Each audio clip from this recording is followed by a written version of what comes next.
Nous venons ici rendre hommage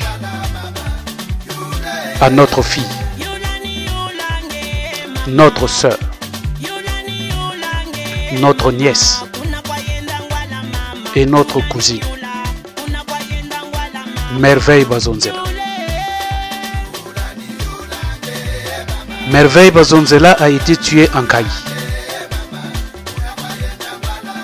Merveille Bazonzela a été victime de la barbarie du pouvoir de Brazzaville de M. Denis Sassou Nguesso.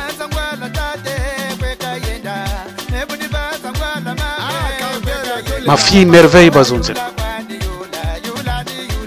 est venue t'ajouter sur la longue liste des celles et ceux qui sont tombés sous le régime sanguinaire de M. Denis Sassou Nguesso. Ma fille Merveille Bazonzela, le nouveau Congo que nous voulons bâtir exigera que la justice soit faite.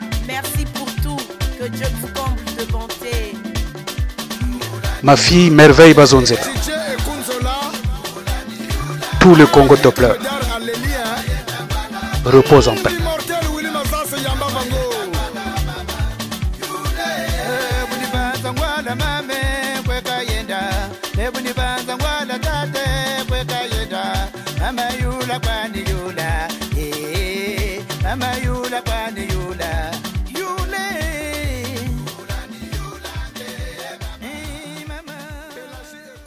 Décembre 2020.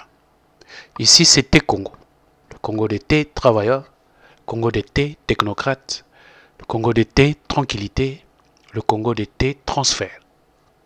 Chers compatriotes, voici la 12e vidéo en ce qui concerne l'étude des moyens. Les moyens pour faire partir M. Denis Sassou Nguesso du pouvoir. Il ne faut pas perdre de vue qu'on est dans un combat. Et donc on est en train de chercher les moyens. Entre-temps, nous avons fait l'étude de plusieurs moyens.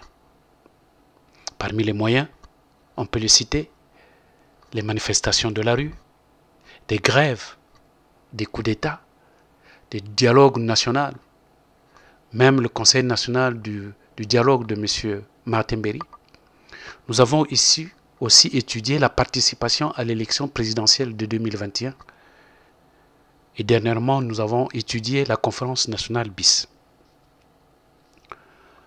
Alors, de toutes ces études, nous avons dégagé le principe selon lequel, dans les circonstances actuelles, avec la présence du canif M. Denis Sassou Nguesso, il est difficile que ces moyens que je viens de citer soient à la fois efficients et efficaces, dans la simple mesure parce que ces moyens s'exécutent à l'intérieur du pays dont M. Denis Sassou Nguesso détient le super pouvoir. Pour terminer donc cette liste d'études aujourd'hui, nous allons vous parler de la conférence internationale. Parce que la conférence internationale fait également partie de la liste des moyens qui ont été évoqués par les Congolais. Cette rencontre citoyenne, initiée par M. Modeste Boukadia, sur qui nous avons visualisé et auditionné plusieurs de ses vidéos et lu plusieurs de ses publications pour aller comprendre l'essence même de cette conférence internationale. Comme dans les études précédentes,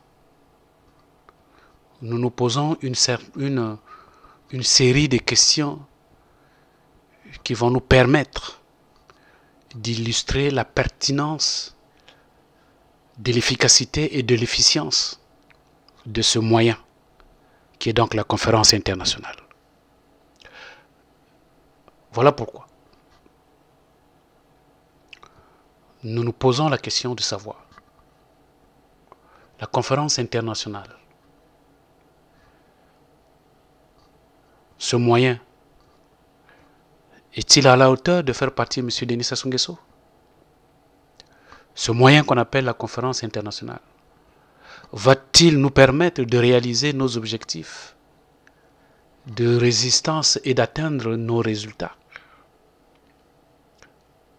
La conférence internationale, ce moyen, va-t-il également nous favoriser d'acquérir la libération du Congo? La libération de restaurer la démocratie, instaurer le vrai pouvoir législatif, exécutif et judiciaire?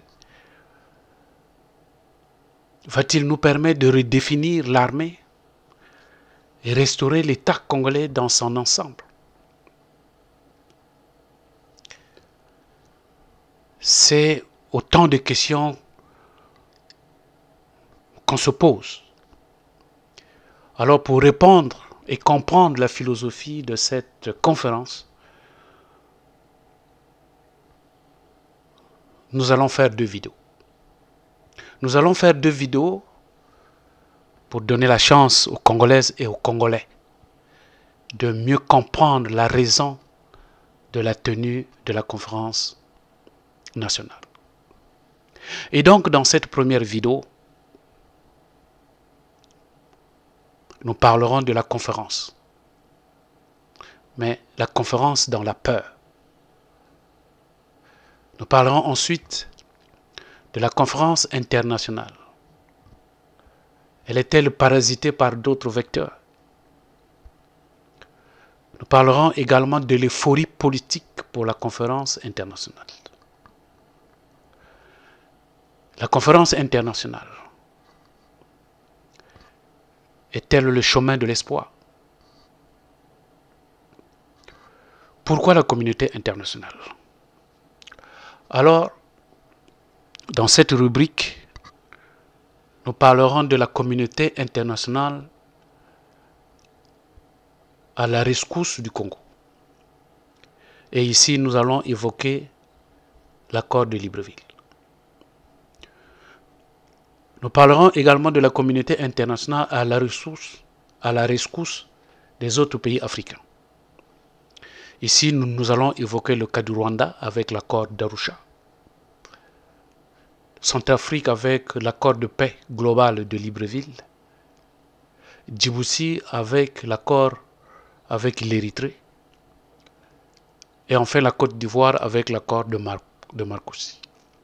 Et enfin, pour terminer, la conférence internationale, plus de peur que de mal.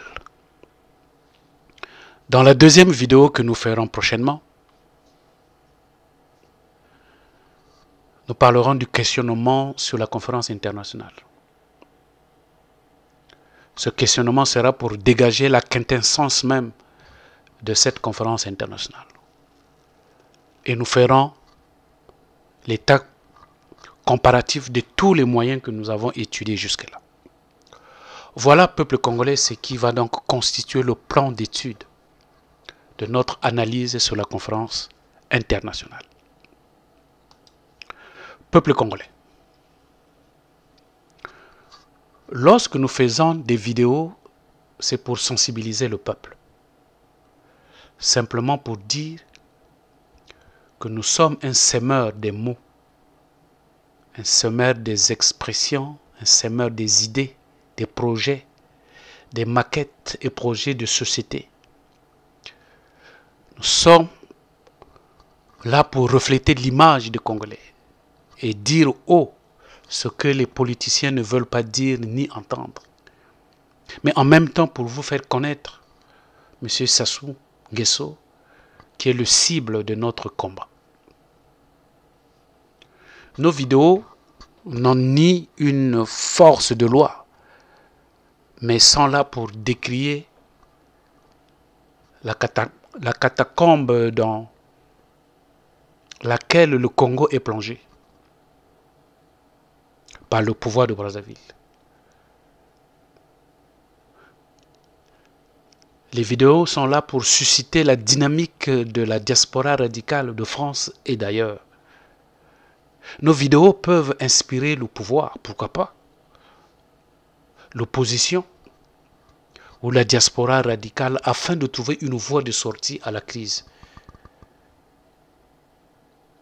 ce serait pour nous une mission accomplie et je dirais une mission patriotique. Nous n'avons cessé de vous dire, peuple congolais, pour combattre l'ennemi, il faut le connaître. Donc, en qualité de semeurs que nous sommes, nous ne savons jamais d'avance quel est le grain qui germinera où et quand. Voilà en résumé notre contribution dans le combat qui dure déjà plus de 4 ans. C'est donc notre stratégie et contribution intellectuelle. Souvenez-vous, ou bien rappelez-vous, le bossu ne voit jamais sa bosse. Peuple congolais, avant de vous donner notre avis sur cette conférence internationale sur le Congo, que l'on veut organiser sous l'égide de la communauté internationale, nous allons nous permettre de décrypter de manière objective cette conférence. D'abord, les conférences dans la peur. Peuple congolais, dans le climat extrême de tension qui prévaut actuellement au Congo, la conférence internationale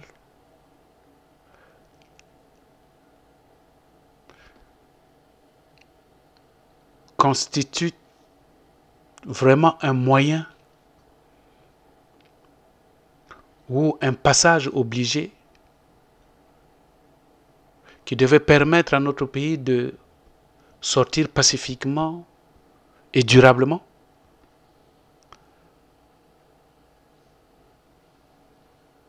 Est-ce que cette conférence internationale va nous permettre de sortir de la grave crise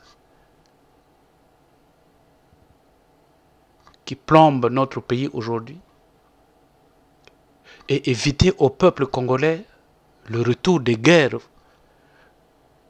fratricides et meurtrières à répétition qu'il a connues? Souvenez-vous de la guerre de 1958 à 1959, de 1993 à 1994, de 1997 à 1999 et de 2015 jusqu'à aujourd'hui. Peuple congolais, cette situation politique risque de nous reconduire dans des guerres dramatiques antérieures que les Congolais ont encore en mémoire. C'est pourquoi nous avons pris l'initiative de décrypter tous les moyens proposés par les Congolais. Tout ceci, c'est pour aller chercher le moyen qu'il faut pour faire partir M. Denis Sassou Nguesso, afin que nous ayons un avenir meilleur. Conscient de l'extrême gravité de la crise multidimensionnelle qui mine actuellement notre pays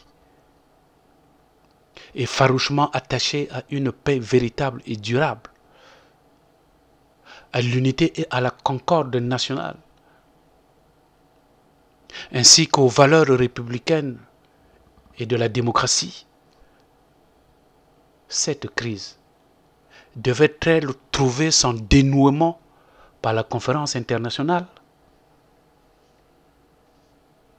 Il faut reconnaître qu'il y a une perspective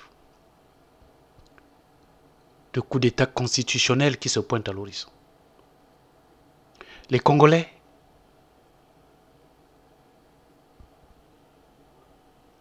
attachés à la démocratie ont quelque chose de commun.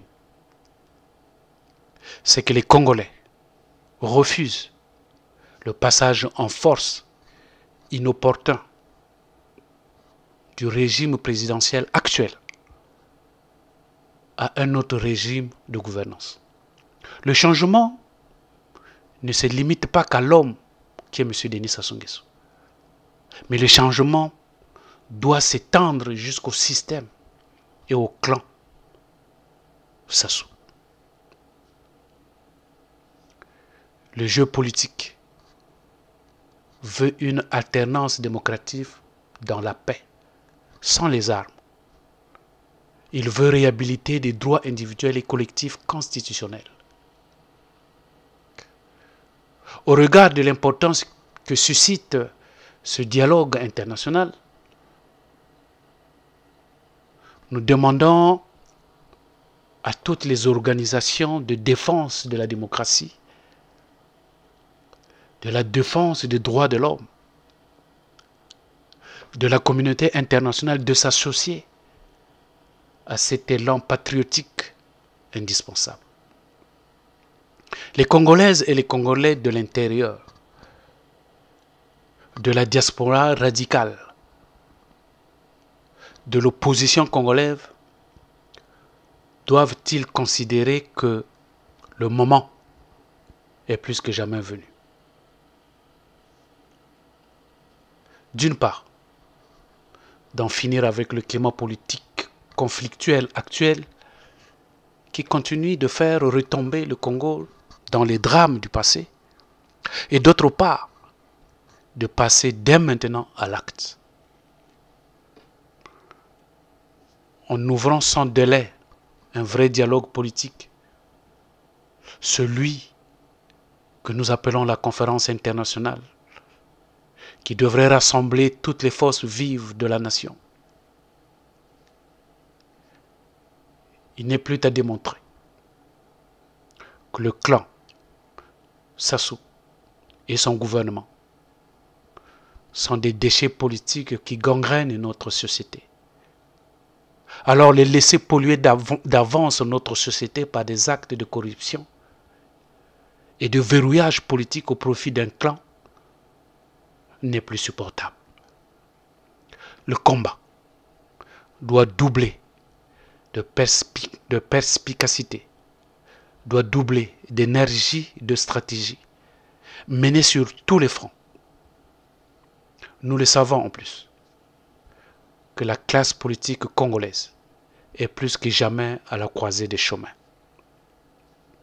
Mais la recherche de consensus autour des conditions nécessaires, des stratégies, des moyens, sont-ils appréhensibles, sont-ils à la hauteur pour faire partir M. Denis Sassou?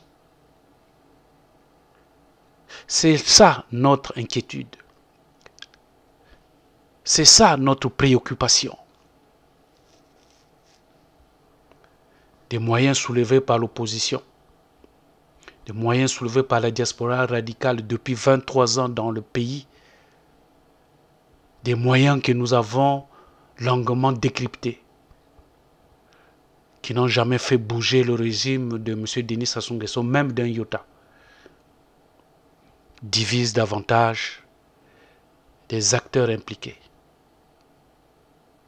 Il serait impérieux et compréhensible pour les Congolais de réfléchir autrement. Parmi les moyens décryptés jusque-là, nous venons de les citer, mais ça n'empêche de les reprendre pour vous dire que nous avons étudié les manifestations de la rue. Nous avons étudié des grèves. Nous avons étudié le coup d'État. Nous avons étudié le dialogue national. Nous avons étudié la participation à l'élection présidentielle. Et nous avons étudié la conférence nationale BIS. Ce sont là les moyens que les Congolais ont proposés pour faire partir M. Denis Sassou Nguesso.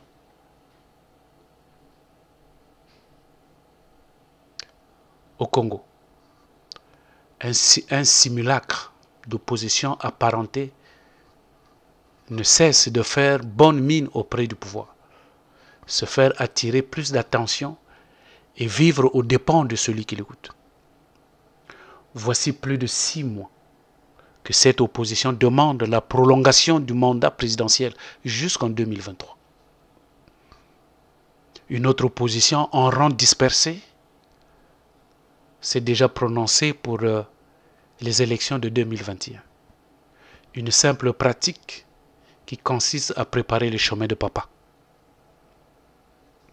Et enfin, une troisième catégorie d'opposition dite radicale assiste impuissamment par ironie au spectacle du théâtre électoral pour jouer et paraffer la présence de l'opposition dans l'hémicycle de la démocratie. Les années passent et l'eau ne cesse de couler sous les ponts. Pourtant, nous assistons à une classe politique congolaise qui refait l'histoire à chaque confrontation. On s'inscrit dans un rapport au temps où l'on souhaitait très vite que tout se passe immédiatement. Or, il a été démontré depuis la nuit des temps que par principe, sans préparation ni cohésion, aucune organisation politique ne peut faire avancer les idées et les faire accepter dans le camp adverse. C'est le principe qu'on appelle la logique intelligente. Beaucoup des opposants sont restés scotchés à une lecture archaïque, complètement décalée de notre combat.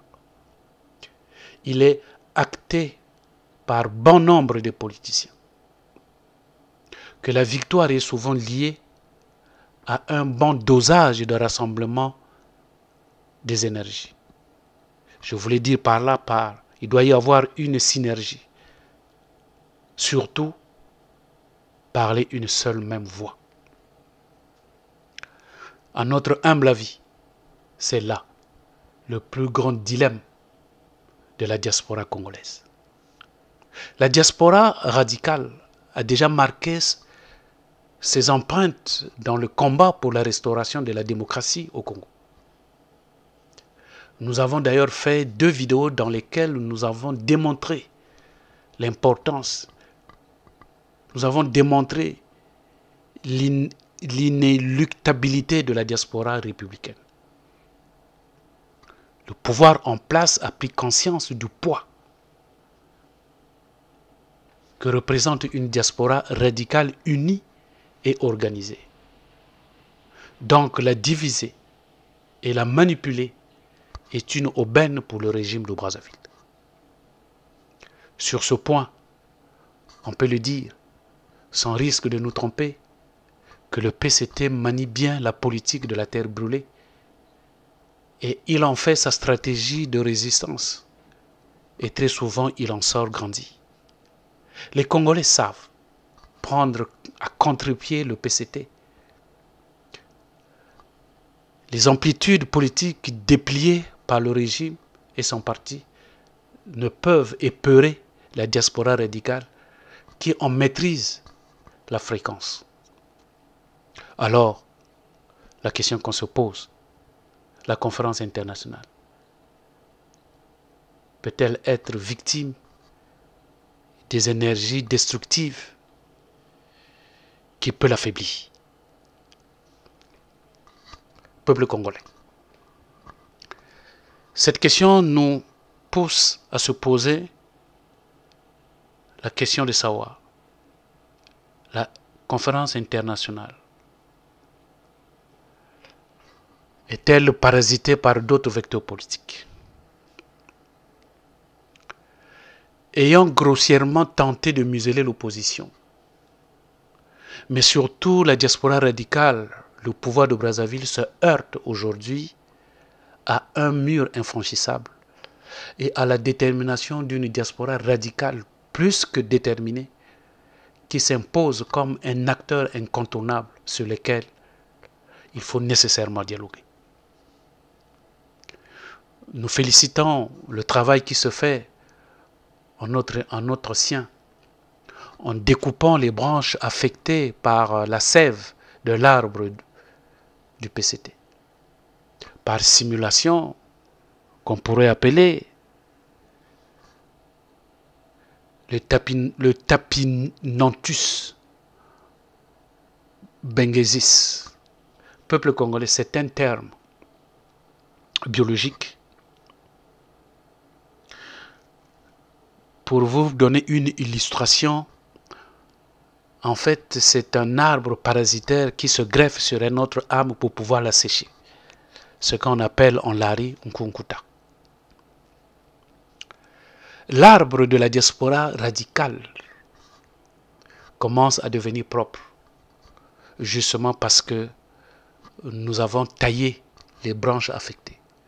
Donc cette opération de sectionnement de branches, surtout avec des femmes et des hommes intègres, se fait de manière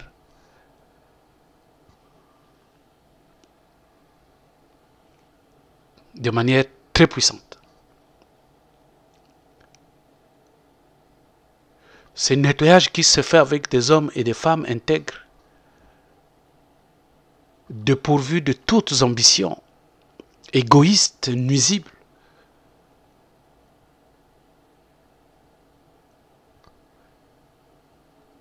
est souvent accompagné d'une seule arme,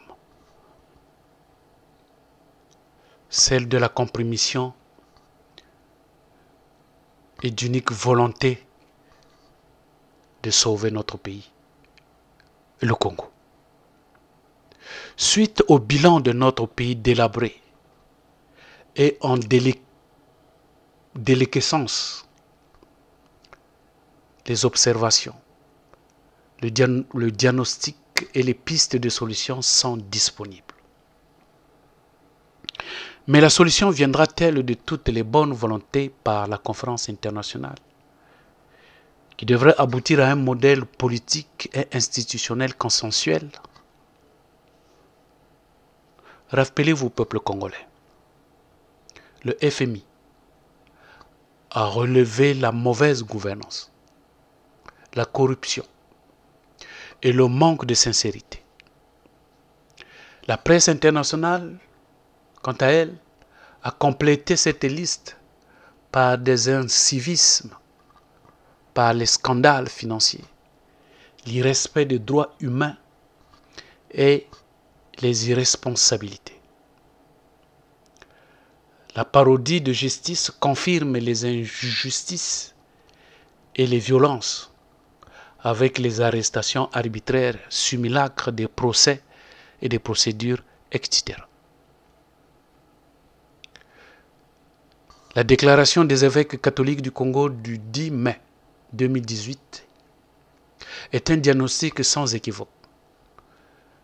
Ils ont pointé du doigt ce qu'ils considèrent comme les origines du mal du Congo.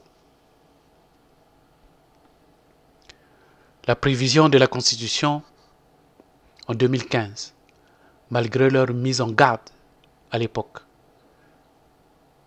l'incivisme, la violence, la corruption et la mauvaise gouvernance n'ont jamais cessé d'assombrir l'image de notre pays, avec toutes les conséquences coercitives.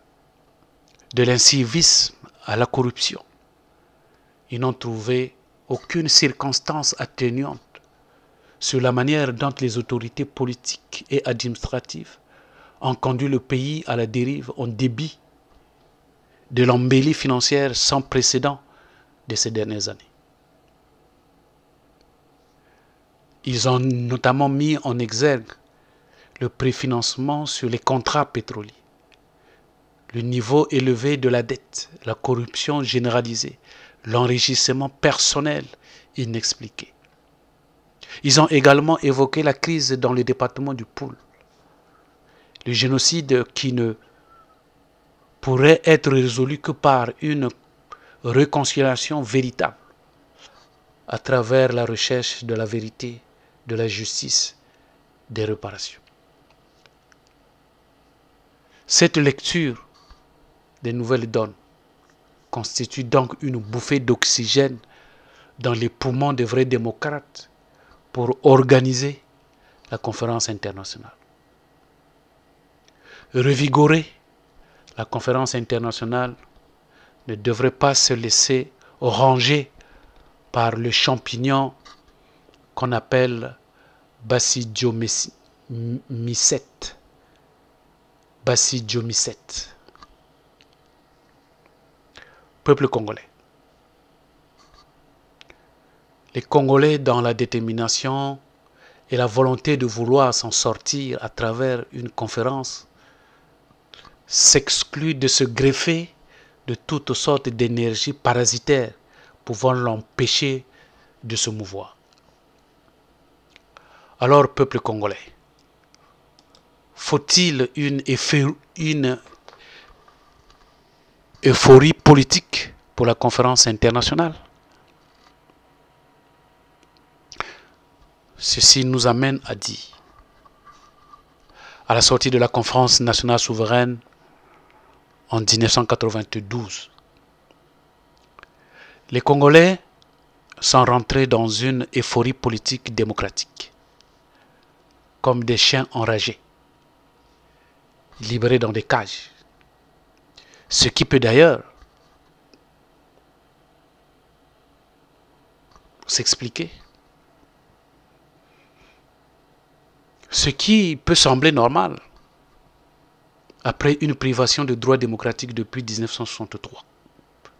Les Congolais avaient créé plus de 2200 partis politiques et plus de 300 associations politiques dans l'espoir de donner au Congo l'image d'un pays véritablement démocratique. Mais au fil du temps, tous ces partis démocratiques se sont convertis en démons pour notre démocratie. Parce qu'ils ont empêché finalement l'application et l'exécution et le respect des règles démocratiques. 28 ans après, nous voici de nouveau dans cette même euphorie, avec la multiplication des plateformes sans forme, des plateformes IDC, FOCAD, J3M, des plateformes de l'Amérique du Nord, des plateformes de la diaspora de Paris, les assises, les conseils nationaux de résistance et de transition, etc.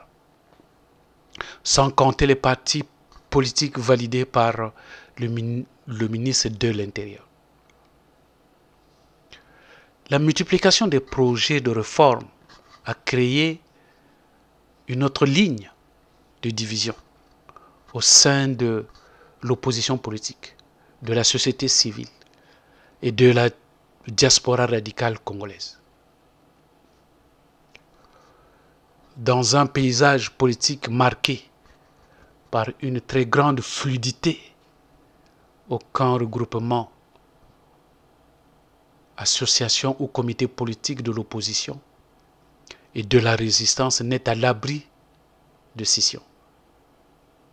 Que celle-ci résulte ou non des pressions exercées par M. Denis Sassou Nguesso. Toutefois, le ralliement de certains politicards de l'opposition et de la diaspora à la majorité présidentielle s'explique surtout à l'aune du clientélisme, puisque les choix individuels, au demeurant très rationnels et familiaux, l'emportent sur les considérations beaucoup plus importantes au détriment de l'intérêt national. Aujourd'hui, l'enjeu du départ de M. Denis Sassou Nguesso est plus important pour le Congo et l'Afrique centrale dans son ensemble qu'il ne l'était en 1991. Nous pouvons d'ailleurs confirmer cela en 2 points. Premier point, le détournement de la crise le dénouement de la crise multidimensionnelle qui déstabilise le Congo devrait se passer de l'adoption d'un ensemble exhaustif de mesures d'ordre politique, économique et social, s'inspirant des différentes approches et contribuerait à reconfigurer l'État et ses rapports avec la société. Deuxième point, la mise en place de la conférence internationale sous la médiation de la communauté internationale, qui doit être définie comme une nécessité pour dissiper le climat de méfiance qui règne entre le régime et la diaspora radicale et le peuple.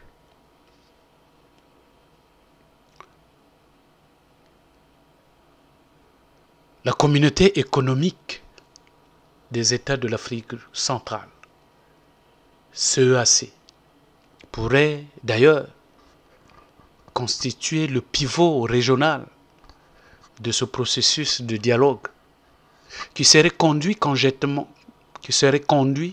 conjointement avec l'Union africaine et l'Organisation des Nations Unies. Avec cette façon de faire, le Congo en serait largement gagnant. Bien que le régime au pouvoir ait mis de l'avant le principe de la souveraineté pour s'opposer à toute forme de médiation internationale, son comportement serait susceptible d'évoluer en fonction de l'éventuelle détérioration de la situation économique, politique et sécuritaire au Congo. Il est temps que les Congolaises et les Congolaises ne se laissent plus enfumer par cet enthousiasme fou du régime qui consiste de faire pour défaire. Alors, peuple congolais, la conférence internationale est-elle le chemin de l'espoir? Nous y voilà aujourd'hui, devant nos propres contradictions, devant nos propres responsabilités et devant l'histoire. C'est le moment de la grande clarification. C'est le moment des propositions fortes. C'est le moment des stratégies et des tactiques pour créer un espoir. Les Congolais devraient se débarrasser de cette image de la critique facile pratiquée par certains Congolais, donnant l'impression d'absence d'idées et d'incompréhension chez nos concitoyens. Oui,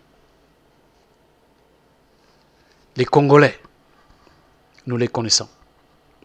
Dans l'union, ils sont forts. Dans l'union, ils sont intelligents et capables de déplacer la montagne. Et capables de chasser Lucifer. Aujourd'hui, peuple congolais, nous devons être des acteurs porteurs d'un autre discours axé prioritairement sur l'unité par la force de la vérité. Le dialogue n'est pas un poison, ni une prison, mais c'est un volcan sur la terre. C'est un tsunami sur les eaux. Et c'est un ouragan dans l'espace. Le dialogue devient nuisible lorsqu'il porte dans ses bagages des serpents à sonnette, tels que l'opposition républicaine avec sa tranche de diaspora. Par contre, le dialogue, s'il est bien orienté avec des acteurs sincères, pragmatiques, déterminés, fidèles,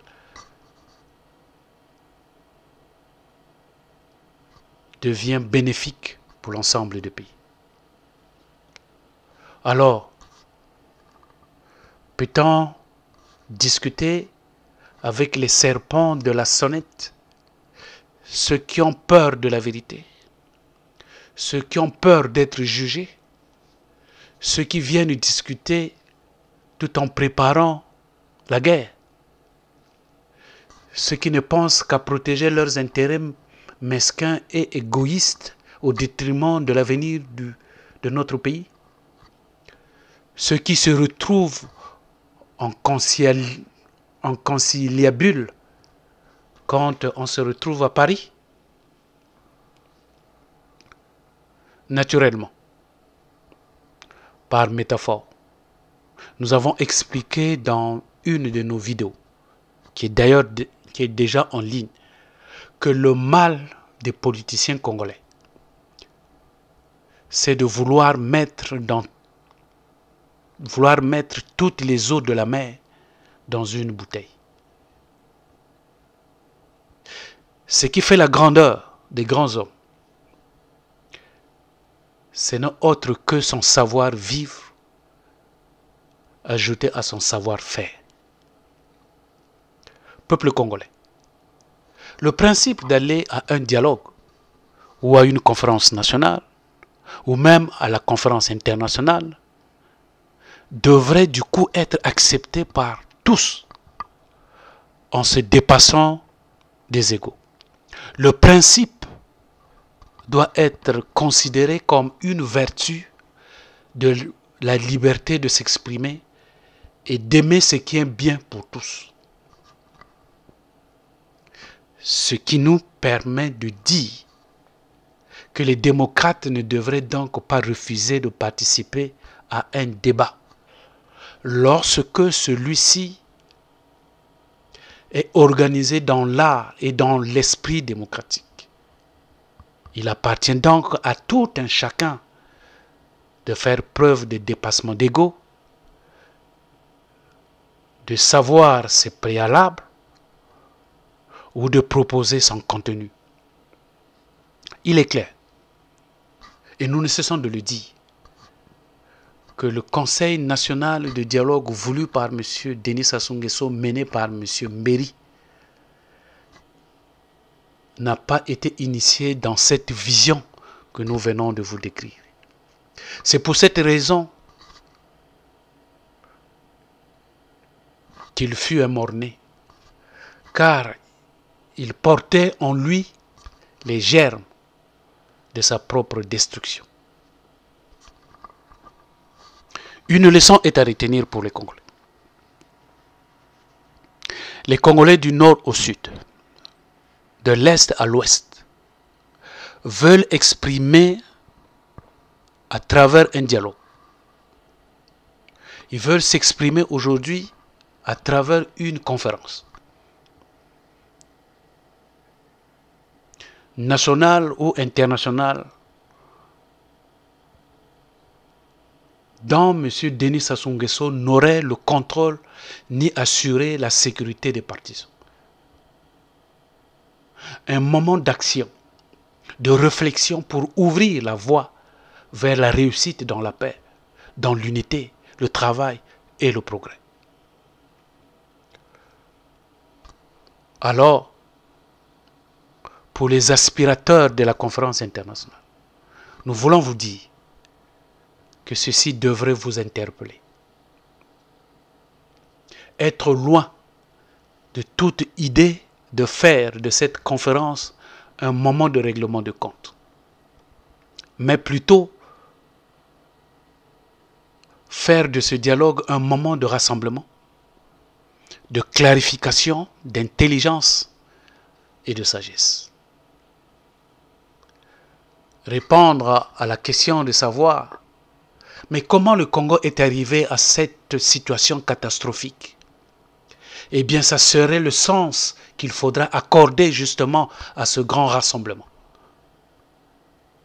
Que les Congolais et les Congolaises se disent, si nous arriverons à faire passer le Congo avant l'intérêt personnel, eh bien le Congo bénéficiera d'une opportunité pour s'en sortir de l'abîme. C'est cela l'espoir de notre pays. C'est cela l'espoir des générations futures. Peuple congolais, pourquoi la conférence internationale?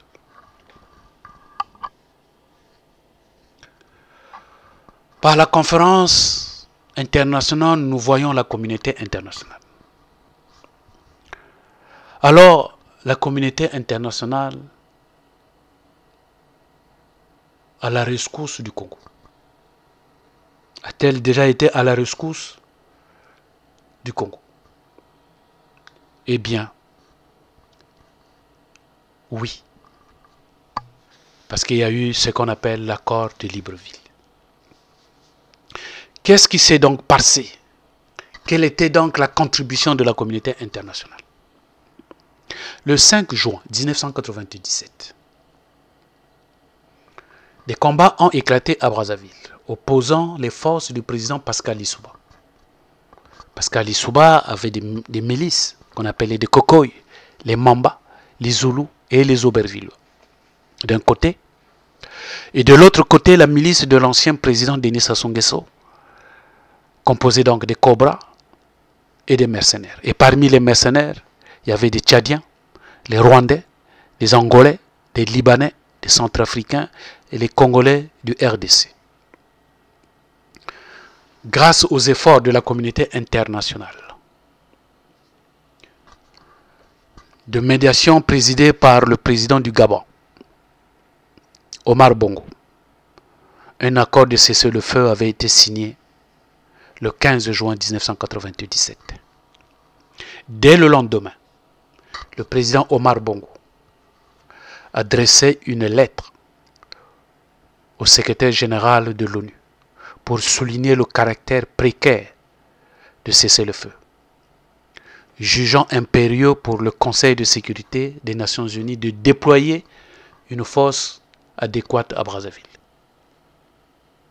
Le 6 juin 1997, lors de cette concertation internationale, il sera mis en place un comité national de médiation patronné par le leader de l'alliance URD-FDU, M. Bernard Koulela. Le 16 juin 1997, il sera mis en place un autre comité international de médiation, toujours patronné par le président du Gabon, Omar Bongo. Au cours de cette nouvelle médiation, vont prendre part des chefs d'État de la sous-région et une déclaration sera faite et publiée. Lors de cette rencontre communautaire internationale, Pascal Lissouba désiste de prendre part à cette réunion organisée à Libreville par Omar Bongo. Il délègue plutôt son premier ministre Bernard Koulela, alors que plusieurs présidents y prenaient part. Et parmi ces présidents, on peut citer le Sénégalais Abdou Diouf, le Togolais Gnassingbé Eyadema, le Malien Alpha Omar Conté, le Béninois Mathieu Kérékou, le Centrafricain Ange Félix Patassé, l'Équato-Guinéen Théodoro Obiangema Bazogo et enfin le Tchadien Idriss Déby. L'objectif de cette médiation était de réunir les deux protagonistes de la guerre civile congolaise pour trouver une solution de sortie de crise. Sassou Nguesso était présent, sauf que Pascal Lissouba était absent. Il avait plutôt pratiqué la politique de chaise vide qui lui a coûté très cher par la suite. L'implication personnelle du président Omar Bongo, en fait, avait biaisé la rencontre, avait biaisé la médiation, dans la mesure où, comme médiateur, il était juge et partie, comme médiateur, il était homologue et beau-fils, comme médiateur, il était neutre et complice pour avoir participé à la réunion qui s'était tenue à l'Élysée avec le président français Jacques Chirac. Le 24 juin 1997, le président du Congo adresse une lettre au secrétaire général pour appuyer la requête du comité international de médiation. Une stratégie pour Sassou Nguesso, justement de créditer sa victoire.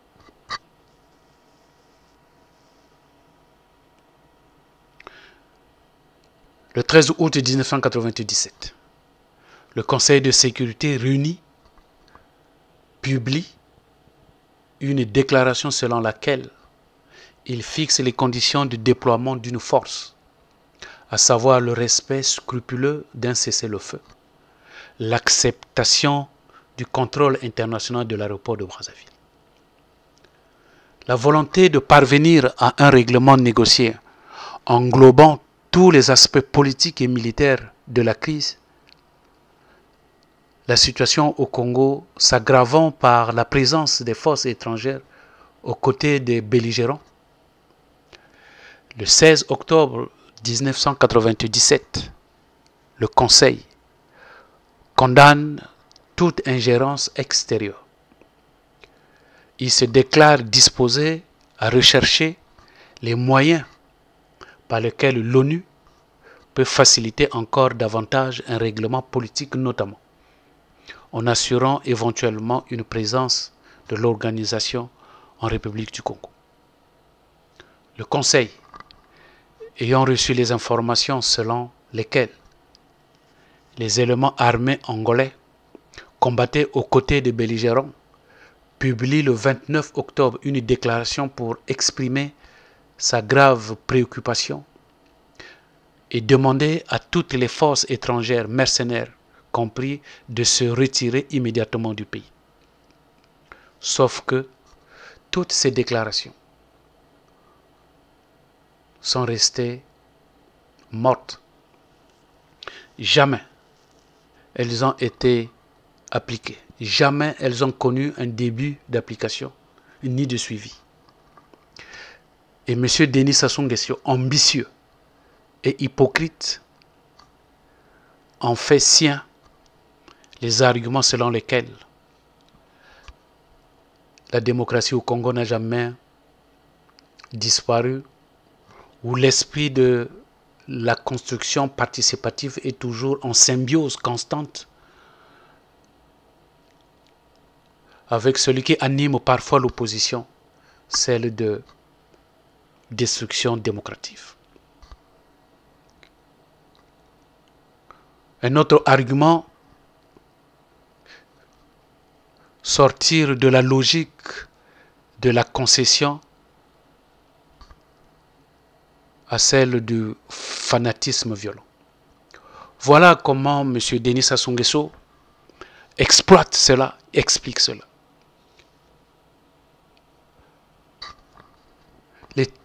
Les turpitudes sociopolitiques qu'a connu notre pays, avec le nouveau système dans une ancienne idéologie politique, et avec elle son abandon définitif, montre combien de fois un système aussi parfait soit-il ne vaut que par la qualité des acteurs chargés qui l'animent. Voilà, peuple congolais, très succinctement ce que nous pouvons dire de la rescousse de la communauté internationale envers notre pays. On n'a pris que ce cas. Mais d'autres cas, on peut citer d'autres cas. La communauté internationale a la ressource des autres pays africains. Alors, peut-on donc imputer les échecs de la médiation internationale de la vie politique congolaise si ça n'a pas bien marché au Gabon pour nous, quand on sait que la procédure a réalisé dans d'autres horizons des exploits positifs inattendus? On peut prendre le cas du Rwanda avec l'accord d'Arusha. Les accords d'Arusha concernant le Rwanda se sont déroulés de juin 1992 à août 1993 par étapes successives entre l'État rwandais et le Front patriotique rwandais de Paul Kagame, afin de mettre un terme à la guerre civile rwandaise commencée en 1990. À l'issue des négociations de paix menées à Arusha, en République unie de Tanzanie, entre le 10 juillet 1992 et le 24 juin 1993, ainsi qu'à Kiniira, en République rwandaise du 19 au 25 juillet 1993, sous l'égide du facilitateur, son Excellence Ali Hassan Mwinyi, président de la République unie de Tanzanie, en présence du représentant, du médiateur, son Excellence Mobutu Sese Seko Nkunku Wazabanga, président de la République du Zaïre, ainsi que des représentants des présidents en exercice de l'OUA. Leur Excellence Abdou Diouf, président de la République du Sénégal, Hosni Moubarak, président de la République arabe d'Égypte, le secrétaire général de l'OUA, le docteur Salim Ahmed Salim, le secrétaire général des Nations Unies, Boutros Ghali, et des observateurs représentant l'Allemagne, la Belgique, le Burundi, les États-Unis d'Amérique, la France, le Nigeria, l'Ouganda et le Zimbabwe. Le gouvernement de la République rwandaise, d'une part, et le Front patriotique rwandais d'autre part, ont fermement résolu à trouver une solution politique négociée à la situation de guerre qui vivait le peuple rwandais depuis le 1er octobre 1990. Considérant et appréciant les efforts déployés par des pays de la sous-région en vue d'aider le peuple rwandais à recouvrer la paix, les deux parties signataires avaient accepté mettre en application de l'accord dit l'accord Arusha formulé en 11 articles. Mais on peut aussi vous citer un autre cas, c'est le cas de Centrafrique, ce qu'on appelle l'accord de paix global de Libreville. Après plusieurs accords négociés et signés, le troisième accord de paix en Centrafrique, dit accord de paix global de Libreville, est un accord de paix signé le 21 juin 2008 à Libreville entre le gouvernement centrafricain de François Bozizé et les principaux groupes armés qui sévissent dans le nord-est du pays. Dans la capitale gabonaise, un autre accord de sortie de crise sera signé le vendredi 11 janvier 2013 entre les différents belligérants de la crise centrafricaine, à savoir le Front démocratique du peuple centrafricain ainsi que le FDPC, l'Armée populaire pour la restauration de la démocratie ainsi que la APRD et l'Union des forces démocratiques pour le rassemblement ainsi que le UFDR. Cet accord négocié sous l'égide de la communauté économique des États de l'Afrique centrale, la CEAC, prévoyait un cessez-le-feu entre Bangui et les belligérants, avec le maintien au pouvoir du président François Bozizé. L'accord de cessez-le-feu prévoyait également le retrait progressif des rebelles de la Séléka de la zone occupée. Prévoyait également le maintien de François Bozizé au pouvoir jusqu'à la fin de son mandat en 2016, ainsi que la mise en place d'un gouvernement d'union nationale chargé d'organiser les élections législatives anticipées dans un délai d'1 an après la dissolution de l'Assemblée nationale. Cet accord a été rendu possible grâce à l'implication des chefs d'État de la CEAC qui se sont réunis dans la capitale gabonaise de Libreville, en sommet extraordinaire sur la crise en Centrafrique. 5 chefs d'État ont participé à cette rencontre, à savoir le Congolais, Denis Sassou Nguesso, qui était le médiateur de ce conflit, le Gabonais, Ali Bongo Ondimba, le Tchadien, Idriss Déby, l'Équato-Guinéen, Teodoro Obiangema, et le Centrafricain, François Bozizé. Les autres pays membres de la CEAC ont été représentés par des ministres. Voilà un accord dont la communauté internationale avait porté sien. Mais on peut aussi vous parler d'un autre accord, c'est l'accord de Djibouti, ce qu'on appelle l'accord avec l'Érythrée.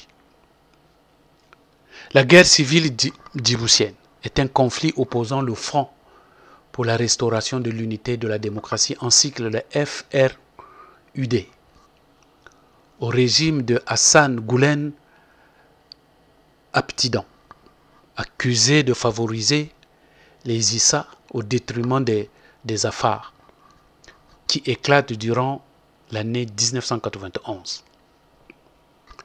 Malgré un premier accord de paix en 1994, une partie de FURD décide de continuer la lutte sous le nom de FURD combattant. Un nouvel accord de paix sera donc signé le 12 mai 2001 qui va aboutir à l'arrêt des combats. Après l'élection d'Ismaël Omar Guelleh à la présidence du pays en 1999 et la fin du soutien, l'Érythréen Ahmed Dini entame des négociations avec le gouvernement en 2000. Le 12 mai 2001, un nouvel accord de paix sera signé. Les fractions du FURD intègrent alors la vie politique djiboutienne. À titre d'information, nous voulons dire au peuple congolais que l'Érythrée était une ancienne province de l'Éthiopie qui avait déclaré son indépendance en 1993 après avoir chassé des troupes éthiopiennes de son territoire 2 ans plus tôt. C'était juste une parenthèse. Donc les deux pays se sont livrés entre 1998 et 2000 une guerre qui a fait près de 80 000 morts, notamment en raison d'un conflit frontalier. Les relations sont ensuite restées particulièrement tendues. L'Éthiopie refusant de céder un territoire disputé malgré un jugement favorable à l'Érythrée en 2002 d'une commission indépendante internationale soutenue par l'ONU. Voilà, peuple congolais, une participation, une fois de plus, de la communauté internationale. Et enfin, donc, pour terminer cette série de la présence de la communauté internationale, on peut citer le cas de la Côte d'Ivoire avec l'accord de Marrakech. Sans aller dans les détails de cet accord, c'est sous la forme que cet accord nous intéresse. L'accord s'est tenu à l'étranger. Au vu des événements post-électoraux qui avaient connu la Côte d'Ivoire, un accord de paix avait été signé à Marcoussis en France, sous l'appui de la communauté internationale. Peuple congolais, c'est autant des exemples qui démontrent que l'organisation d'une conférence internationale, que la participation de la communauté internationale n'est pas un apanage approprié aux Congolais. Non plus un déboire qu'il faut nécessairement éviter. Dans le contexte où le Congo a déjà sollicité la communauté internationale. Il l'a déjà fait. Peuple congolais, dans le contexte international caractérisé par l'effervescence de forces, enthousiasme de paix, et un contexte national particulièrement sensible, la démocratie a finalement été victime des acteurs politiques chargés de l'animer. Institué dans la calmie, le processus démocratique s'est fait sans accroc et sans effusion de sang. Mais sa pérennisation n'a pas obéi à la même logique du fait de la non-prise en compte de 2 facteurs qui s'avèrent très importantes dans la réalité congolaise. C'est ainsi, sans avoir à énumérer de manière exhaustive l'ensemble des données qui ont précipité l'échec de la démocratie et sa substitution par un régime militaire, nous pouvons souligner le fait que le manque et l'insuffisance de la culture démocratique a été un apport déterminant. Ceci s'est caractérisé par des violences répétées des textes en vigueur. Parmi ces textes, on peut citer 1. Le non-respect de l'acte fondamental qui conditionnait la prestation du serment du président élu par l'installation définitive des installations élues. 2. Le grand retard dans la mise en place des institutions qui, au regard du pouvoir, n'avaient présentement aucun intérêt. 3. Des violations répétées de la Constitution se sont également manifestées par la place accordée aux mesures exceptionnelles. En somme, comme nous l'avons dit, ce ne sont pas les règles, ce ne sont pas des principes, ou ce n'est pas l'application de ces règles qui enfreignent la démocratie, mais c'est plutôt, je dirais, la démocratie est plutôt victime des acteurs politiques qui sont censés l'animer. C'est ça le problème au Congo. Alors, peuple congolais, la conférence internationale, plus de peur que de mal. Le principe d'aller à un dialogue, comme je l'ai dit, le principe d'aller à une conférence nationale ou internationale devait être accepté par tous. Il doit être considéré comme une vertu de liberté de s'exprimer. Les démocrates ne devraient donc pas refuser le débat, ne devraient pas refuser de participer à une concertation, ne devraient pas refuser d'assister ou de débattre, d'être présent à une conférence, surtout quand celle-ci est organisée dans l'art et dans l'esprit démocratique.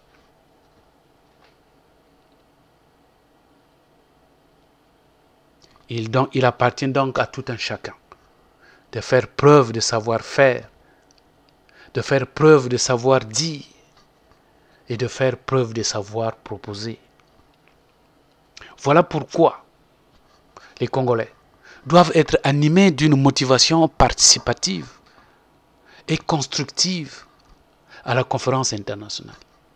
Il est important de la structurer, cette conférence internationale, de lui donner un contenu, de bien lui donner une vie. C'est ce que devrait attendre la conférence internationale. Lui donner une vie. Nous invitons les autorités congolaises à participer à la conférence internationale pour trouver un compromis concernant l'organisation consensuelle des échéances électorales. Surtout d'apporter la pierre à l'édifice du Congo.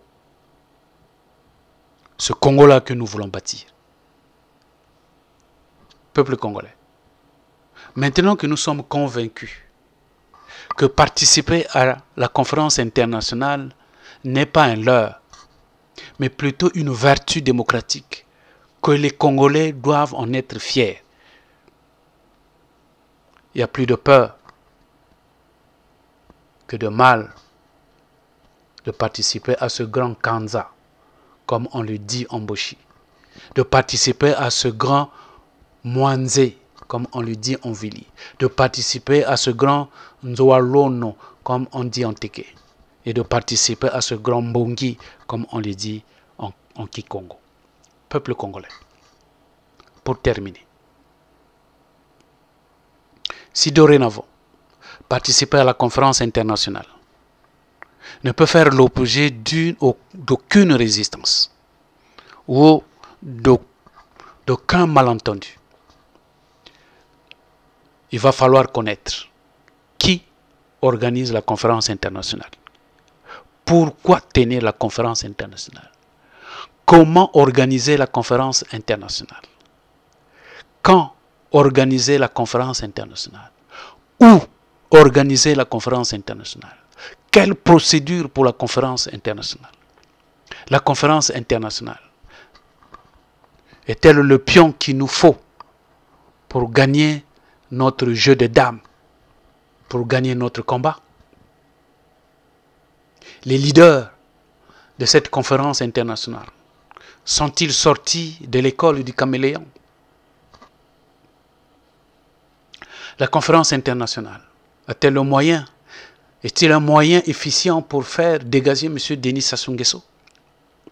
La conférence internationale est-elle la solution tant attendue suite à l'inaction de la manifestation de la rue, à l'inaction de la grève, à l'inaction des coups d'État, à l'inaction des dialogues nationaux, à l'inaction de participer à l'élection de 2021, à l'inaction de la conférence nationale BIS? Eh bien, peuple congolais, les réponses à toutes ces questions feront l'objet de la prochaine vidéo. À bientôt. Partagez la vidéo et merci. Mais peuple congolais, nous allons faire un coup de gueule. Nous allons faire un coup de gueule parce que beaucoup de choses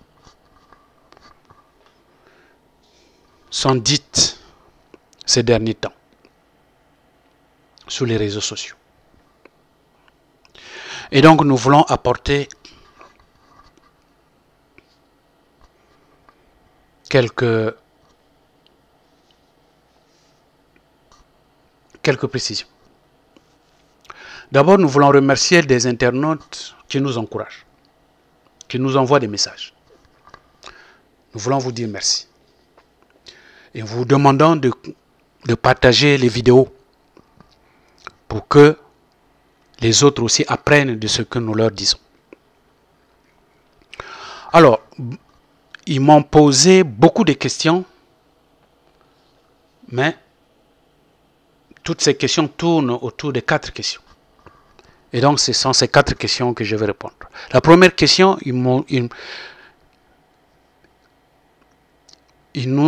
on nous a demandé de donner notre point de vue sur ce qui s'est passé à Perpignan à la suite de la mort du professeur Pascal Lissouba. Deuxième question qu'ils nous ont posée, en fait, ils nous ont demandé de donner notre point de vue sur ce qui s'est passé à Paris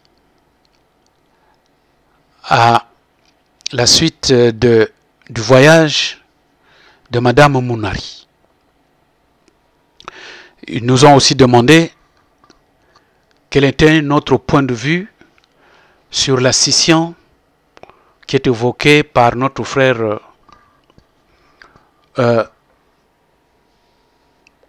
Poitipango. Et enfin, ils nous ont posé la question de savoir qu'est-ce que nous en dites sur l'unité du Sud. Peuple congolais, avec tout le respect que je vous dois, dans les toutes premières vidéos que nous avons mises en ligne, nous avons dit que nous allons concentrer beaucoup plus notre énergie sur le combat. Le combat pour faire partie de M. Denis Sassou Nguesso. C'est-à-dire étudier des stratégies. Qu'est-ce qu'il faut faire? Comment il faut faire? On vous fait connaître qui est M. Denis Sassou Nguesso. Comment il faut faire? Donc nous avons dit c'est sur ça que nous allons consacrer beaucoup plus d'énergie. Mais cela n'empêche qu'on travaille sur d'autres dossiers, tels que par exemple le Congo de demain que nous voulons. Nous travaillons sur ça. C'est-à-dire, quelles sont les perspectives d'avenir de notre pays. Nous travaillons sur ça. Mais nous disons pour le moment, il n'est pas nécessaire de vous parler de tout cela. Nous devons vous parler comment on fait, comment on doit procéder, qu'est-ce qu'il faut faire pour faire partie de M. Denis Sassou Nguesso. C'est ça qui nous intéresse pour l'instant. Les autres viendront après. Nous ne voulons pas mettre les charrues avant les bœufs. Nous dire oui, maintenant là, voilà l'école que nous voulons construire, les routes que nous voulons faire. Non, pour le moment, ce n'est pas ça qui nous intéresse. Ce qui nous intéresse, comment chasser M. Denis Sassou Nguesso du pouvoir. C'est pour cela que vous ne nous voyez pas aller rentrer dans ce genre de débat-là. Mais, puisque vous nous avez posé ces questions, apparemment, ça vous tarote, ça vous dérange, et donc vous demandez quel était notre point de vue. Je vais vous répondre de manière très succincte. Je ne rentre pas dans les détails comme je venais de le dire. Peuple congolais. D'abord, en ce qui concerne les événements de Perpignan. Je voulais dire d'abord, peuple congolais. Vous savez, quand on emploie le mensonge, il faut avoir de la mémoire. Parce que quand tu dis la vérité, même après 10 ans, on te pose la même question, tu vas donner la même réponse. Mais si tu mens, 10 ans après quand on va te poser la question, tu risques de donner une autre réponse parce qu'entre-temps, tu as oublié. Voilà pourquoi les Lari disent Mayela ni Nchimu. Nchimu ni Mayela. Et tu ne peux pas faire de la politique si tu n'as pas de mémoire. C'est-à-dire si tu n'as pas l'intelligence. Ça, c'est un fait. Le deuxième fait. Un homme politique, c'est un homme qui est prévoyant. On fait de la politique parce qu'on fait de la prévision. La politique, c'est prévoir. Je dis tout ceci, peuple congolais, pour vous dire que le mensonge, t'as beau l'étouffer, finit toujours par émerger. Et quand tu n'es pas un politicien, on te le découvre, on te découvre aussi. Parce que la politique, c'est aussi un art.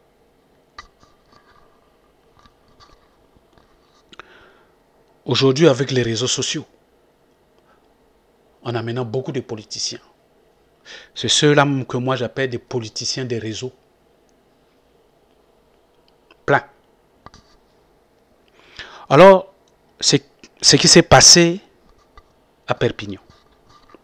Ça a permis de découvrir que dans la diaspora, il y a plein de politicards. Il y a plein de politiciens de réseau. Il y a plein de tocards de la politique.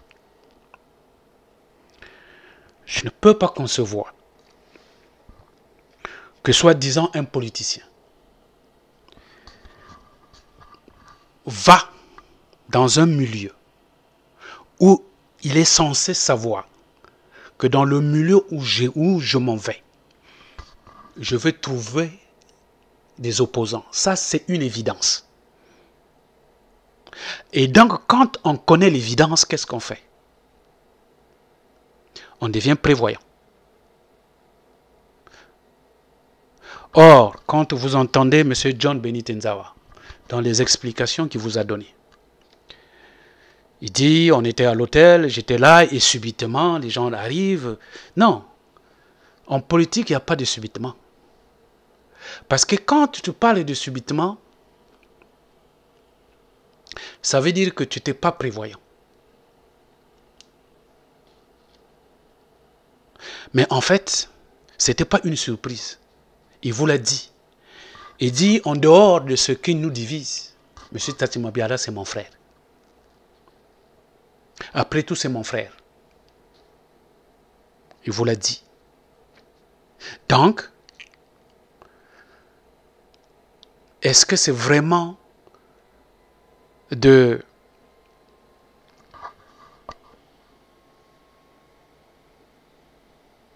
l'opposition qu'il fait?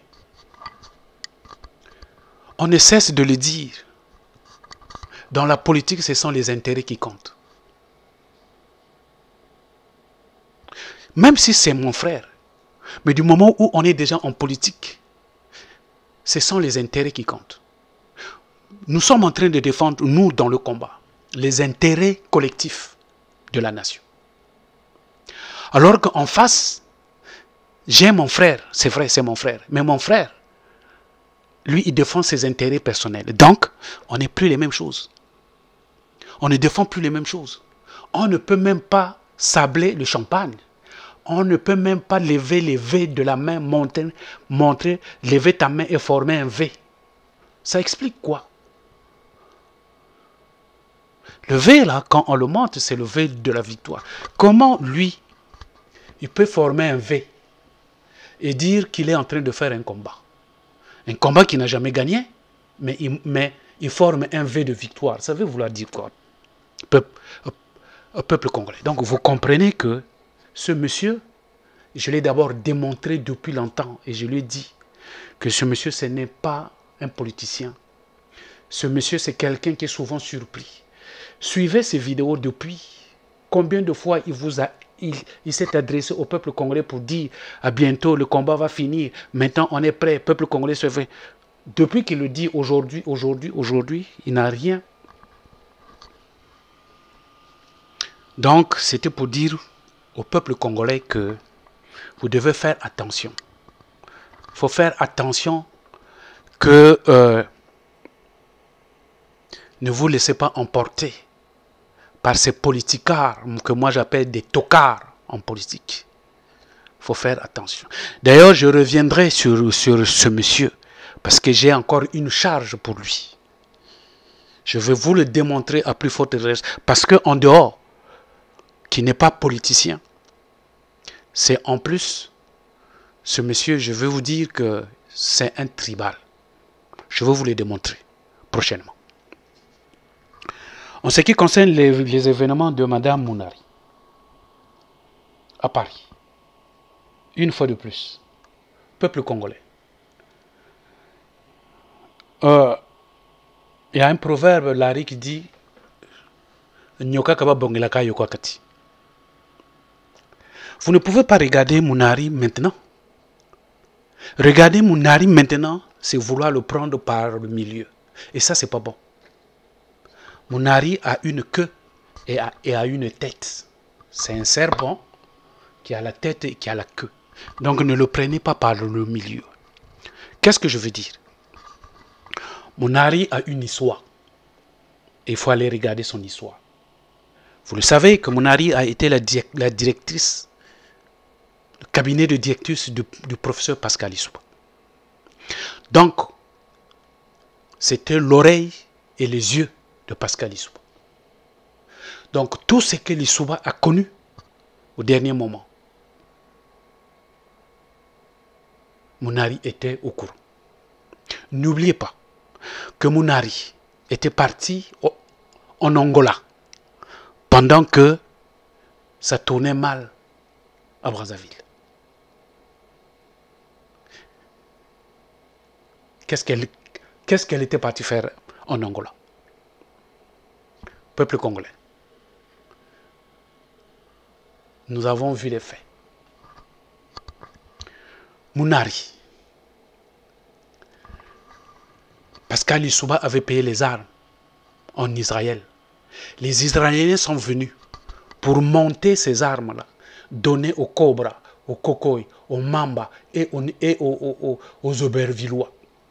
Ils avaient demandé 5 milliards pour les monter. Pour que Lissouba puisse gagner la guerre. Madame Mounari a refusé. Qu'est-ce qu'elle a préféré faire? Accompagner Pascal Lissouba jusqu'en France. Venir le déposer. Et elle est repartie. Repartie où? Repartie chez M. Denis Sassou Nguesso. Pour faire quoi? Pour être nommée ministre. Elle était devenue ministre. Cette dame, aujourd'hui, revient pour venir enterrer Pascal Lissouba.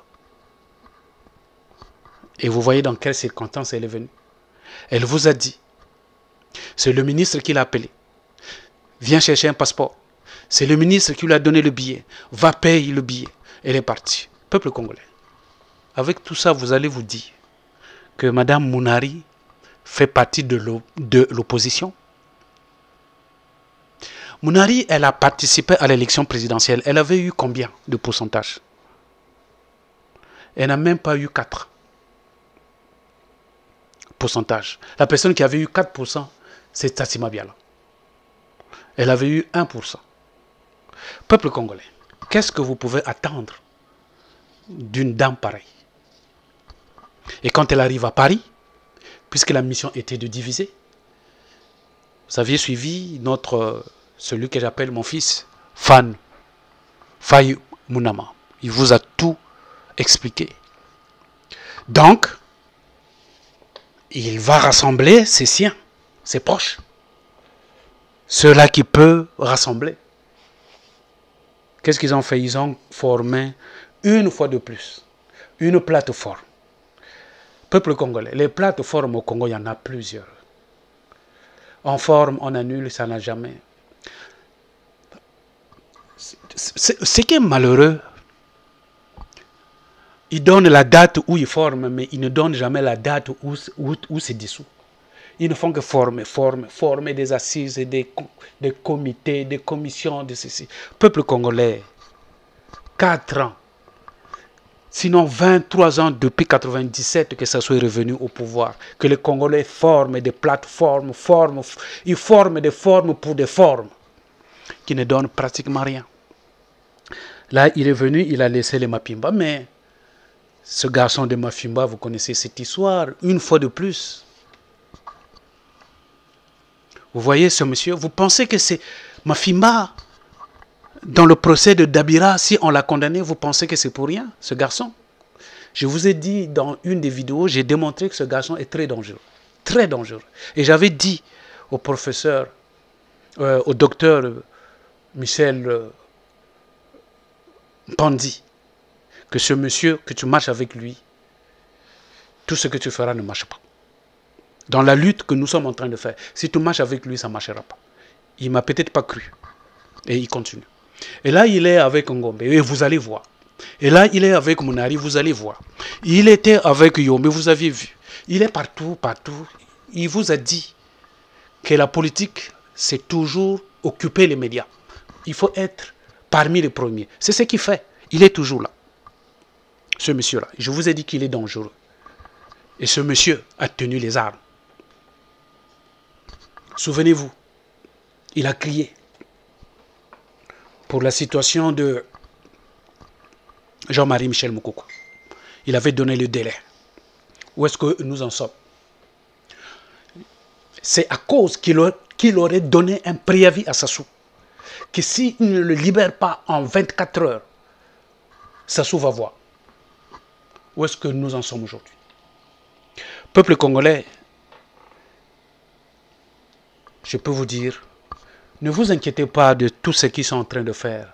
Il faut le multiplier par un coefficient qu'on appelle 0. Et vous allez trouver le résultat.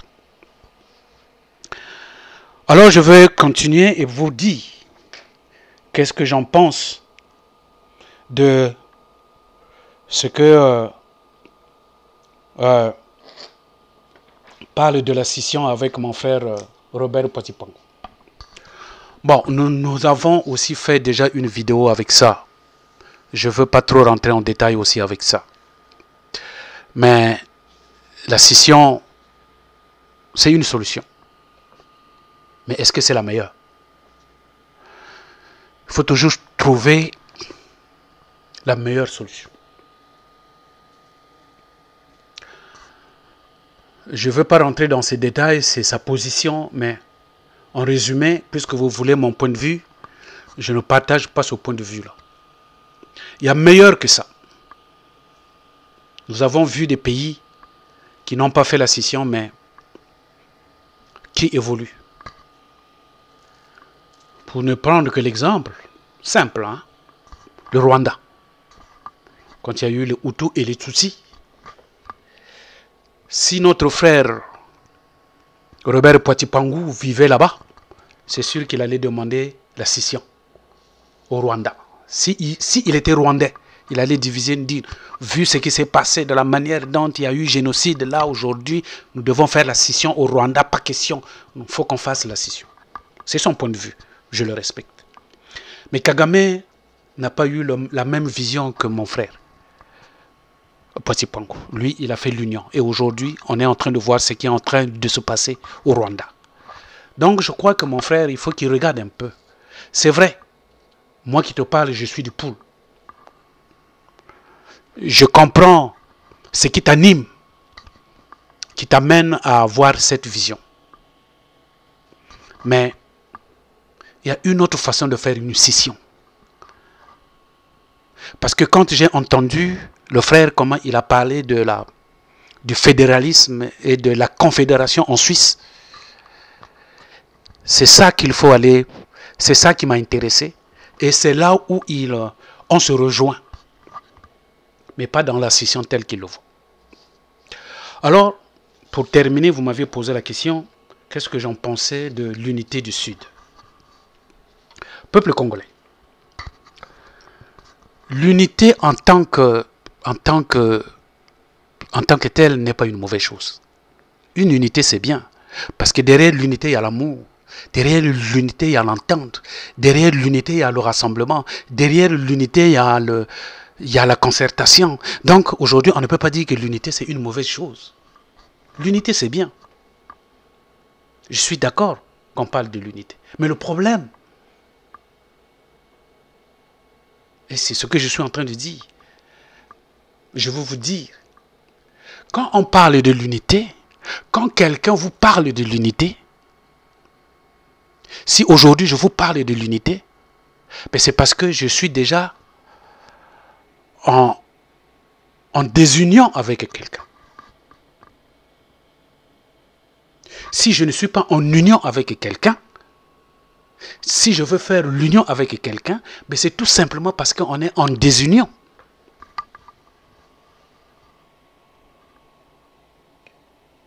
Si on parle de l'unité, ben c'est parce que en amont, il n'y a pas l'unité. Parce qu'il n'y a pas l'unité, donc il faut aller faire l'unité. C'est pour cela qu'on est en train de chercher l'unité. On est en train de chercher l'unité. Si on cherche l'unité, ben c'est parce qu'il n'y a pas l'unité. Je crois que là, on s'entend et c'est clair. Alors, la question qu'on doit se poser, puisque nous sommes en désunion, puisqu'il n'y a pas l'unité, alors avons-nous réglé le problème qui nous désunit? Si on va aller chercher l'unité, c'est parce qu'on est désunis. Alors si on est désunis, pourquoi on est désunis? Qui a fait qu'on soit désunis? Et comment on est arrivé à être désunis? Peuple congolais, c'est quand on va régler tous ces problèmes-là qu'on peut en ce moment-là faire l'unité. Parce que l'unité qu'on est en train de chercher, si on ne trouve pas les causes de cette désunité-là, on ne pourra pas faire l'unité. L'unité ne pourra avoir lieu que quand on va régler le problème de cette désunité. Voilà, peuple congolais, la lecture que nous faisons. C'est bien beau, j'entends, on parle de l'unité du Sud. Mais oui, mais si vous parlez de l'unité, c'est parce que vous êtes conscient qu'on est désunis. Et si on est désunis, mais pourquoi? Mais pourquoi? Comment on est arrivé à être désunis? Mais quand est-ce qu'on a été désunis? Qui a fait qu'on était désunis? C'est ça qu'il faut chercher à les régler. Peuple congolais, tant qu'on n'aura pas réglé cela en amont, l'unité dont on parle n'aura pas lieu. Sinon, ça ne sera que l'unité, l'union de façade. Souvenez-vous, je vais vous donner un exemple. Il faut faire attention avec les unités de façade. L'unité qu'on nous parle là, à mon avis, ce n'est que l'unité de façade. Simplement parce que on n'a pas réglé les problèmes qui nous désunissent. C'est eux qui sont en train de nous dire qu'on est désunis. Hein. Parler de l'unité, c'est parce qu'on est désunis. Peuple congolais, je vais vous donner un exemple. Pascal Lissouba et Bernard Kolela arrivent aux deuxièmes élections présidentielles. Nous sommes en 92. Pascal Lissouba va aller signer un accord, va faire l'union. va aller faire l'unité avec le PCT. Peuple congolais, vous connaissez l'histoire, où est-ce qu'on nous a amenés. Parce qu'Ali Souba avait même dit, s'il faut monter sur le dos du diable, on le fera pourvu qu'on gagne. Peuple congolais, cet discours l'a mené loin, au point où il est mort à l'étranger. Peuple congolais, quand on fait l'unité, il faut savoir connaître le contenu. Donc, nous devons faire attention. Ici, là, on est en train de nous parler seulement de l'unité de façade. L'unité seulement de stratégie. L'unité seulement de lutte. Mais ce n'est pas l'unité d'amour qu'on est en train de nous parler. Il faut qu'on nous dise pourquoi on a été désunis et pourquoi on veut l'unité là. Peuple congolais, je ne voulais pas aller en détail de ça. Et je n'ai pas pris, je n'ai pas voulu lire le manifeste qu'on nous montre parce que ils ont brossé quelques lignes là-dedans de ce qui est écrit. Quand ils montrent comment il faut gérer le Congo de demain, comment ça va être. Alors j'ai compris que ce n'est pas la même vision que nous, ce que nous sommes en train de dire. Nous ne partageons pas la même vision. Et donc par conséquent, je n'ai pas voulu aller lire le détail de ça. Mais souvenez-vous, peuple congolais, les mêmes gens, les mêmes personnes qui vous parlent de l'unité du Sud, hier, ils parlaient de coup d'État, qu'ils étaient à la recherche des armes, qu'ils voulaient payer des armes. Ils l'ont dit, ils l'ont crié, dans toutes les vidéos sont là. Et ils avaient même ciblé le meneur, le leader, le général Mbao. C'est lui qui devrait aller faire du coup d'État au pays. Peu importe les gens qu'on allait tuer là-bas. Même s'ils partaient pour aller tuer les gens du Nord. Peuple congolais, ce sont des Congolais. Donc, ils devraient payer des armes ici pour aller tuer des Congolais. Ça, on le sait. Je suis conscient qu'eux, ils nous ont tués aussi. Ça, je le sais. Mais eux, ils partaient pour aller tuer des Congolais. Voilà les gens là. Aujourd'hui, ils nous parlent de l'unité. Ils ont parlé, et ça n'a pas marché. Après, ils ont parlé des grèves. Vous avez suivi la déclaration qu'ils ont faite le 1er mai. Tout le monde, ils ont lancé un message où on demandait à tous les Congolais, tous les travailleurs de rester à la maison à partir du 1er mai, de ne plus jamais aller au travail. Tout ça là. Peuple congolais, ça n'a pas marché. Jusqu'aujourd'hui, les Congolais partent au travail. Ça n'a pas marché. Ils ont parlé de la manifestation de la rue, il faut que les gens descendent, il faut qu'ils manifestent et tout cela. Peuple congolais, ça n'a pas marché. Nous avons dit, quand vous demanderez la manifestation de la rue, il faut descendre ici au pays. Mais ne venez pas seul, venez avec vos enfants et vos femmes et vous allez vous mettre devant. Nous l'avons dit. Et Mbemba, le leader Mbemba, à Kinshasa, quand il a écouté notre vidéo, il s'est mis devant. Quand il a fait sa marche, devant lui-même et sa femme et ses enfants, il a marché. Alors vous, qui êtes des donneurs de leçons, si vous n'êtes pas capable de faire ce que vous-même vous dites, donc arrêtez de nous donner des leçons. Parce que nous, ici au pays, on a une autre conception. Vos coups d'État, vous n'êtes pas capable. Des grèves, vous n'êtes pas capable. Les manifestations, personne ne vous suit. Et aujourd'hui, vous venez pour nous parler de l'unité du Sud, sans nous dire ce qui est caché derrière. Peuple congolais, voilà ce que j'avais à dire. Et pour terminer ce circuit, je voulais vous dire, nous nous inscrivons sur l'autonomie des régions. Comme je l'ai dit, je n'ai pas envie de développer cela. Parce que ce n'est pas ça. Notre combat, ce n'est pas ça. Notre combat, trouver les moyens pour faire partie de M. Denis Sassou Nguesso. Mais nous travaillons. Nous travaillons. Le jour où M. Denis Sassou Nguesso va partir, vous allez voir des documents qui vont sortir. Nous travaillons. Ce n'est pas parce que nous ne les publions pas. Nous avons ici un document de 473 pages. Uniquement pour le pool. Uniquement pour le pool. Parce que nous travaillons pour l'autonomie des régions. Quand l'autonomie des régions sera là, la région du pool, effectivement, va devenir une petite Suisse. La région du pôle qui est la locomotive va démarrer. Et les gens travaillent. Peuple congolais, ne vous en faites pas. Nous sommes en train de travailler. Donc c'est dans ce sens-là. Quand nous avons évoqué cela, les gens nous ont traités de tous les mots. Oui, mais ça c'est une forme aussi de scission. Non. La démocratie, l'autonomie des régions n'est pas une scission. Je vais vous donner 3 exemples et vous allez comprendre. Allez-y prendre les résultats des élections législatives de 92. Ce sont les seules élections crédibles au Congo qui ont été obtenues de manière démocratique. Les élections de 92 législatives. Et vous allez constater que tous les députés ont été élus dans leur circonscription, c'est-à-dire dans leur province, dans leur région. C'est-à-dire que celui qui est originaire de la Sanga, quand il a posé, il a été élu. Celui de Plateau, regardez ces résultats-là. Vous allez constater que chacun dans son village, quand il a bien fait son campagne, il a été élu.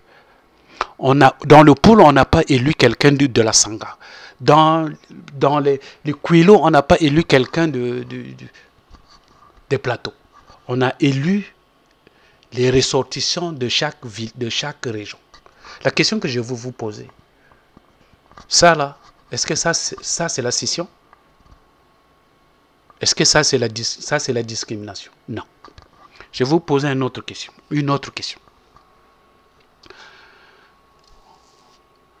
Quand vous partez en vacances, quand vous venez ici en vacances, est-ce que vous partez dans mon village?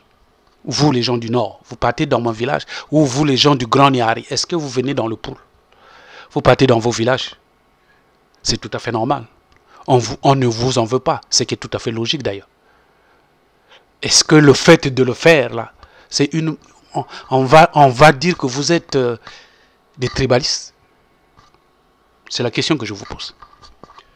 Une autre question que je veux vous poser. Je veux vous démontrer. Nous avons vu, nous avons entendu. Nous avons d'abord vu. Marien Ngouabi est mort à Brazzaville. On l'avait enterré dans le Poul, là, à Brazzaville. Qu'est-ce qu'ils ont fait? Ils ont pris le corps, ils l'ont mené à la cuvette. Ils l'ont emmené chez lui. Dernièrement, Kimbalankaya, qui était enterré à Brazzaville, Sassou a pris de ces eaux-là. Il est allé remettre aux gens dans sa région. C'est tout à fait normal. Nous avons entendu, paix à son âme, à mon frère Marc Mapingou, mais nous avons entendu que le moment viendra, on va prendre son corps, on va l'amener au Congo. Mais vous pensez qu'on va l'amener à la Sanga ou bien dans la Likwala? On va l'amener dans sa région. Nous avons aussi entendu que le moment venu, que Yombi, on va prendre son corps, on va l'amener. Mais vous pensez que Yombi, on va aller l'enterrer à Sibiti? On va aller l'enterrer dans son village, dans la cuvette. Ce qui est tout à fait normal. Le professeur Pascal Lissouba, on nous a dit le moment venu, qu'on va le prendre, on va l'amener à Tsingidi, chez lui. Mais pourquoi on ne l'amènerait pas à Swanké? Peuple congolais, c'est pour vous démontrer, c'est pour vous dire que nous devrons aller dans nos régions. Pas seulement quand on est mort, mais pendant qu'on est vivant, pour aller travailler dans vos régions. Allez-y développer vos régions. C'est ça que nous sommes en train de dire. Arrêtez de faire de l'hypocrisie pour dire non, ce n'est que quand je serai mort que vous allez m'amener. Non. Nous sommes pour l'autonomie des régions. Les fils et les filles de chaque région doivent repartir respectivement dans leur région pour aller développer. Quand on ira enterrer notre frère Mapingou, avez-vous fait des routes là-bas? Peut-être qu'il n'y a même pas de routes. C'est ça le problème. Mais ces routes, c'est vous qui devez le faire. Donc voilà pourquoi nous demandons. Nous allons faire. Peuple congolais, nous allons revenir là-dessus, sur ce sujet aujourd'hui. Je m'arrête là. Je voulais seulement nous dire que nous sommes pour l'autonomie de région, mais l'autonomie totale. Allez-y suivre la vidéo qui circulait entre-temps du professeur Pascal Lissouba. Vous allez comprendre comment il a développé cela. Et on est inscrit à ça. Le développement des régions par le système de l'autonomie. Et non pas ce qu'on nous dit, non, on va faire ceci par région, après on va faire développer. Non, nous n'en voulons plus. Que chacun reste chez lui. Que chacun développe chez lui. Point bas. Voilà, peuple congolais, ce qu'on avait à dire. Merci et à bientôt.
D'abord photo, l'autre photo.